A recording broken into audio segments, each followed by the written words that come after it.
Zeus versus Thor. Who would win? Who would smash the other one's face in? Who is the true god of thunder and lightning? A question that everyone needs answered.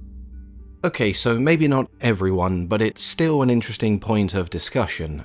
I often see people ask and debate over certain gods. Which one would be stronger? Which one would win in a fight?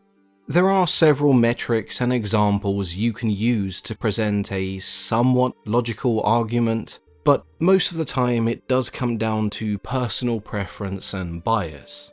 Now, it does become much more difficult when comparing deities from different pantheons, because each culture or pantheon essentially has its own rules, limitations, strengths, and weaknesses when it comes to their deities.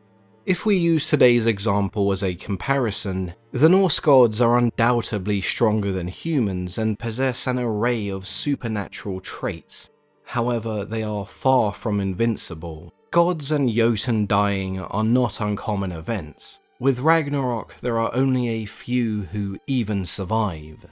In Greek mythology, gods dying isn't really a thing. Heroes, demigods, and lesser deities, perhaps. But a fully fledged god dying is very uncommon. I've only ever come across a handful of examples, and usually it's because Zeus is responsible, which means we don't even know if Zeus can die. Therefore, going into this, we need some sort of level playing field, otherwise it's all pointless. So let's assume for the sake of this discussion, it is possible to kill Zeus. But how are we going to come to some sort of conclusion? There are 4 factors I believe allow us to make an educated decision. These are strengths, weaknesses, weapons, and battle prowess. I'll be avoiding allies and armies at their disposal as they are from different pantheons and it would just devolve into a Greek versus Norse war. So sit back and relax while we try and decide who wins the title Lord of Thunder. One thing that Zeus and Thor didn't have to worry about was where to manage and store their passwords and sensitive information. Luckily for us mere mortals, we have today's sponsor Dashlane. With the sheer amount of apps, websites, and different payment methods available online today, remembering everything is a pain. Dashlane allows you to store your passwords, payment details, and any sensitive information in one secure location that only you can access. Remembering your details is not an issue, as Dashlane can autofill them for you on any website with just one click. Powered by machine learning and a patented security technology, Dashlane is consistently ranked as the best password manager available. You can use Dashlane on any browser or device, making all shopping experiences a one-button checkout. If, like me, you constantly forget passwords, they will be stored for you and you'll never be locked out again or forced to recover them. You can also browse securely and stream content, as Dashlane also provides a VPN. If all of that sounds good, you can try Dashlane for free today by visiting dashlane.com/mythology50. You can also use code Mythology50 to receive 50% off if you decide to upgrade your plan to Premium. Let's begin with Thor. For all the Marvel movie fans out there, we can take Chris Hemsworth's Thor and we can throw it in the trash, because it's not really Thor, nor is it particularly close. Now, this short, stubby redhead that looks like he's about to cave your head in is what we saw teased for God of War Ragnarok, and many were rather confused by this. However, this isn't too far from Thor's actual depiction. You may have ordered a heroic and noble, handsome, blonde Australian man, but what you are receiving is a short, thick ginger Norseman with serious anger issues. Now, don't get me wrong, this doesn't make Thor any less of a match for anyone. It makes him even more terrifying and unpredictable. So what are Thor's strengths? Physically, Thor was immensely strong. Ripping the heads off animals and his enemies was just an everyday thing. If that wasn't enough, Thor also possessed a magical belt that enhanced his strength even further. This strength coupled with his bravery meant Thor was never afraid to pick a fight regardless of size. There was a period of time where Thor and Odin were deities heavily associated with war, so he would be more than experienced in all types of battle. As the god of storms, lightning and thunder, Thor possessed some control over the elements. The extent of this is often debated. It's believed that Thor governed much of the sky, including its elements, the wind, the rain, thunder, and lightning. That being said, we don't really see Thor hurling lightning bolts and smiting his enemies down in the same way that Zeus does. This could be because some tie the idea of thunder and lightning to Thor's hammer, Mjolnir. There are stories of the hammer spitting out lightning, but the hammer itself does not generate lightning. We can see Thor as the vessel or conductor, with Mjolnir being an extension of himself. If Thor is limited to being able to summon lightning where he stands, then Mjolnir would allow him to redirect and aim this lightning. There are also stories of Thor's sheer power, his mere shout causing the rumbling of thunder. He strikes his enemies with such ferocity that wherever his hammer lands, lightning follows. There are some abstract references such as Thor being able to create storms by blowing on his beard. He could even make rivers boil when trying to cross them. One last thing to note is his ability to fly. We see Marvel's Thor fly by using Mjolnir, and this is not the case. He can certainly travel across the sky, but he does this in his chariot driven by his two magical goats. Now, how useful or practical this would be in battle is a whole nother question. Much like Thor, Zeus also had control over the elements, being able to conjure storms whenever he pleased and wielding lightning bolts like javelins to smite down his enemies. This control is far more absolute, even being able to control the movement of the stars and alter the time of day. As we see on multiple occasions, Zeus can shapeshift, altering his size and appearance to essentially anything. The only time we hear of Zeus's true form is in regards to the mother of Dionysus, who bursts into flames and dies. However, as Thor is a god, we can assume this may not have the same effect. The only individual as physically strong as Zeus was his son Heracles. Zeus had so much power he was able to bestow gifts and abilities to deities and humans. In terms of weaknesses, there are a few to consider. The one that stands out the most would be Thor's short temper. We know that Zeus is the type of god to take full advantage of this, and perhaps goad him into an unfavourable situation. We also know that Thor can be killed, as demonstrated by his battle with the World Serpent. This isn't too important as long as we are operating off the belief that Zeus can also be killed. We just can't be sure how much or what exactly it would take to kill him. The only real weakness that comes to mind for Zeus would be ego. Would Zeus dare to underestimate Thor? It's hard to say, but it is possible. Although you'd assume someone throwing an indestructible hammer at you at a force you've never felt before may quickly end any thoughts of an easy contest. Moving on to their weapons, this segment definitely focuses more on Thor.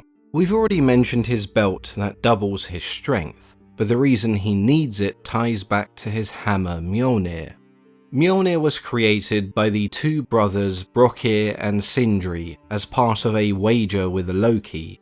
Its only flaw is its very short handle, which was caused because Loki distracted the brothers. The handle being so short meant it could only be wielded in one hand. However, there was no one strong enough to even lift the hammer with one hand. Not even Thor. The belt enhancing Thor's strength coupled with his iron gauntlets meant that he was the only one capable of using Mjolnir. The hammer itself was indestructible and would never fly too far away from its master, making Mjolnir a rather heavy boomerang. Its aim was always true. Whenever it was thrown, it would never miss its target. Mjolnir is certainly an integral part of Thor's arsenal as well as his overall identity. Zeus, on the other hand, doesn't really have this affinity for any kind of physical weapon. There are some abstract references and images of an eagle-tipped spear, however Zeus's only real weapons of choice would be his lightning bolts. Their battle prowess and achievements are once again quite comparable. Thor's most common adversaries were the Jotnar, who come in all shapes and sizes but who are often much bigger than Thor. This didn't stop him from smashing them to pieces. Zeus himself is also no stranger to coming up against enormous foes, taking part in wars against the Titans and the Giants. It's fair to say neither is particularly intimidated by the size of their enemies. Thor's most famous rivalry was with Jormungandr, the World Serpent, a beast so big it could encircle and wrap itself around the entire world. Over the years, the two had several encounters, which culminated in one final battle at Ragnarok, with each one slaying the other. Thor was able to kill Jormungandr, however the wounds he had sustained and the serpent's venom proved too much for even him. One could argue that Zeus's biggest or most iconic achievement was dethroning the Titans, but for me it comes after when he defeats Typhon, the father of monsters. Typhon was created with only one purpose: to punish the Olympians for their war against the Titans. His mere presence caused the gods to flee, with only Zeus standing his ground. In their first encounter, Typhon was victorious, however he chose to imprison and torture Zeus rather than killing him, a decision he would regret. Zeus was eventually freed by Hermes and Pan. Once he had recovered, he challenged Typhon again, this time defeating the monster and trapping him under a volcano. Comparing these two monsters, you could argue that Jormungandr was larger, but Typhon was the more feared and destructive of the two. Now for the battle itself. We can go over some of these scenarios that could possibly happen. We know Thor is very strong, and we know Zeus is strong enough to drop a volcano on someone, but I can't see both gods standing there and wrestling each other. Thor's main weapon is a very short hammer. He wants to be close enough to grab his enemies or smash their heads in. Zeus, on the other hand, primarily throws lightning bolts, which you would prefer to do at a distance. If this fight took place on the ground at close quarters, it definitely favours Thor. Zeus can fly around as he pleases and just rain down lightning bolts from above.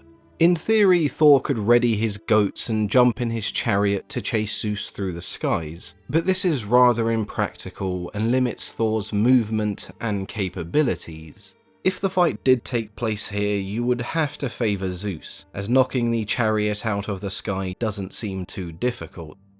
I think what would actually happen would be a mixture of these two scenarios. The best way I can describe this encounter would be as the classic ranged versus melee. In this scenario, we have Zeus flying above Thor, throwing lightning bolts at will, but there are some questions one can raise.